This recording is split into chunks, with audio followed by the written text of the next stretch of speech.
తాకట్లో ఉన్న మీ బంగారాన్ని విడిపించి ఆ రోజు ఆన్లైన్ రేటుకి కొంటాం. Sharma gold company. దేవాలయాలకు నిలవైన భారతదేశంలో ఎక్కడో ఓ చోట ప్రాచీన ఆలయాలు తవ్వకాల్లో బయటపడడం తరచూ మనం చూస్తూనే ఉంటాం. ప్రకృతి విపత్తుల్లో కొన్ని, విదేశీయుల దండయాత్రల్లో కొన్ని అద్భుత దేవాలయాలు ధ్వంసమవ్వడం, భూస్థాపితం కావడం జరిగింది. అలా కనుమరుగైన ఆలయాల ఆనవాళ్లు తరచూ వెలుగు చూస్తూ ఉండగా అలాంటి ఘటన ఆంధ్రప్రదేశ్లోని నంద్యాల జిల్లాలో చోటు చేసుకుంది. అయితే ఇక్కడ ఓ ఇంటి కింద పురాతన శివాలయం బయటపడడం ఇప్పుడు వైరల్గా మారింది.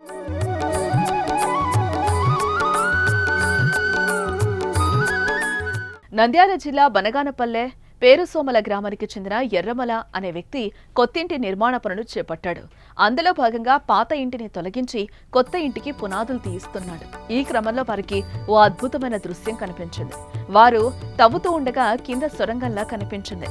దాన్ని మరింత లోతుగా తవ్వగా అక్కడ పురాతన శివలింగం దర్శనం ఇవ్వడంతో అందరూ ఒక్కసారిగా షాక్ అయ్యారు.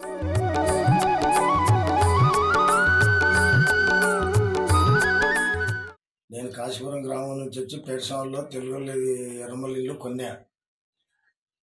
సుమారు ఒక 15 ఏళ్ళ కిందట కొన్నాక దానికి పాత శిథిలం అయిపోయింటే గింత తీర్చంటే దాని కింద శివాలయం ఉన్నది.